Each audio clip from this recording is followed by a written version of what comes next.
factors are? I mean, in terms of cultural practices, peer pressure, what would you relate it to? All right, so let me try to explain what is happening. You see, Dave, every social system, okay, or let me say every society is maintained through what we call social control. And social control normally will manifest itself in two ways. One, through what we call socialization, and through sanctions. And now, let me take the first part, which is socialization. This is where you have to teach people about the basic rules and norms of the society so that they can become functioning members of the society. And every sociologist will tell you that when we talk of socialization, it starts with the family, because the family is the basic unit of the society.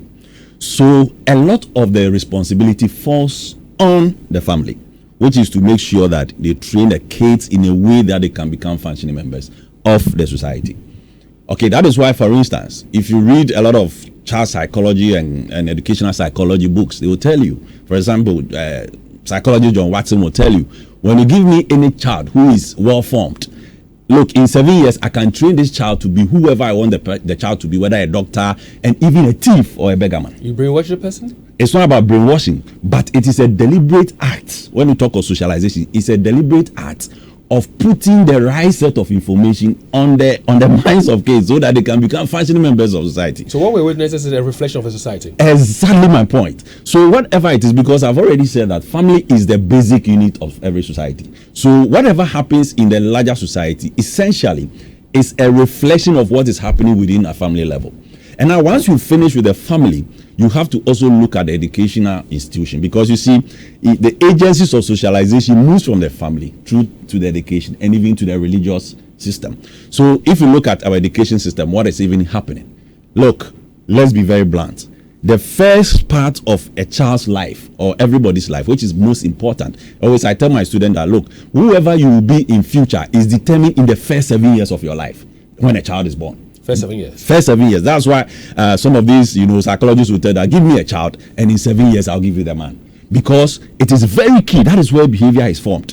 And for us as a society, especially as Ghanaian society, this is the part I am seeing that we are neglecting, where the very first part of the child's life, which is most important, even the scriptures tell you, Dave, you train up the child the way he should go. When he grows, he will not depart from it. What it means is that at the beginning of every child's life, the family is supposed to put in the right set of information. Once the child is growing, gets to the school going age, the school is supposed to take over.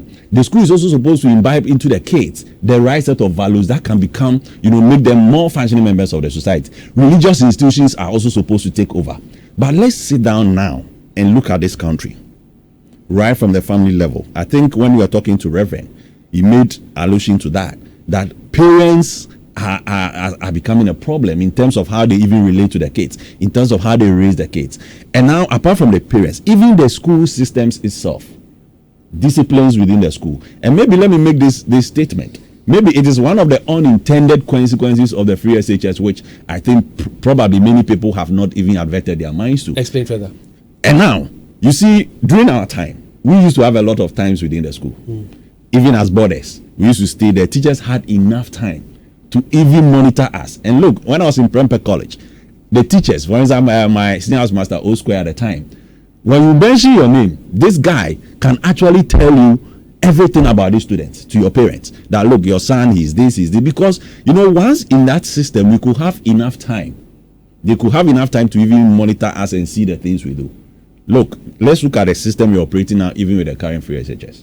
Do students and do school have enough time to even monitor students and their behavior? Because as you know, some come within a short period and they leave. And when they go, they take so much time for them to come back to the school. What it means is that now many of them are left to the streets. And I've told you that when you leave the streets to raise up your kids, you should imagine what is going to happen. So they have enough time to be on the streets, either with friends or with their peers. And that is what the man was saying. The third personality, which is who they are when they are with their friends, now begin to show up.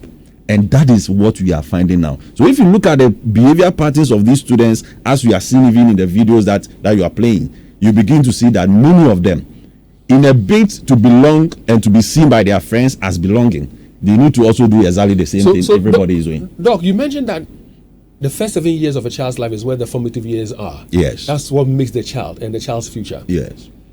We live in a situation now where parents have to go and fend for the home.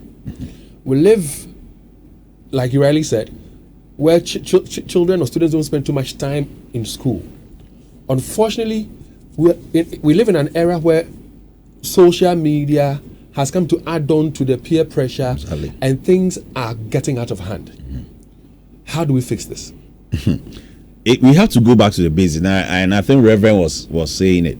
You know, we have to start from the family. For me, family is key. We must be able to have time for our children, even though we're looking for money. Exactly, because to put food on our table. Because at the very end, what is the end game?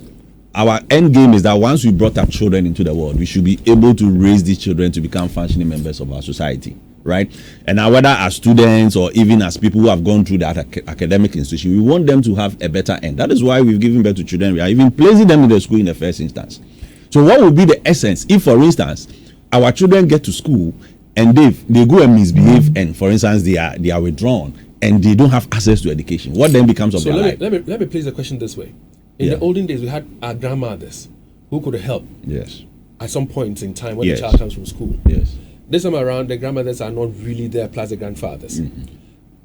Not too long ago, we had housewives. So whilst a man was fending, there was a mother figure at home whom the child would come to. This time around, the woman herself is leaving home around 3:30 if she's a trader. Yeah. If she's a lawyer, she's also leaving home very early. The father is also going on treks and doing all manner of things. The child is left to herself or himself alone, Yes. to friends and social media. How does a parent come in here and fix the problem? Yes, that's why I'm saying that. You see, raising kids is a deliberate act.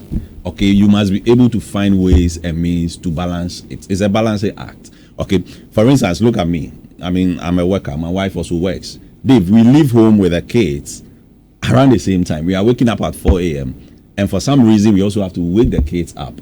And now what we have to do is that within that period, we spend as much time as possible. And look, for me, I always enjoy taking the kids to school because that is the time I have with them within that period to even interact with them. Or picking them from school. And also my wife picking them from school. Because in my family, what we have done is that we must be able to spread, the connection. So I drop the kids in school, and during that time, I'm supposed to interact with them. It is something that I have to do. And now during the afternoon time when they have closed, my wife is also supposed to take them. And now I have to make sure I get home every day before these kids go to bed, and make sure that all of us interact with them, make sure they do their homework, make sure we interact with them, put them to sleep before we can also go back to sleep. You see, it's a deliberate act. Although in the midst of the search for our livelihoods, we still have to make time to raise the kids, because you see, the kids, we don't rear them, we raise them. And it is only when you raise them that you can put in their minds the right set of values that will make them fit into the society. Unfortunately, the kind of situation we find ourselves in, where we are right now, some of the things have gotten out of hand.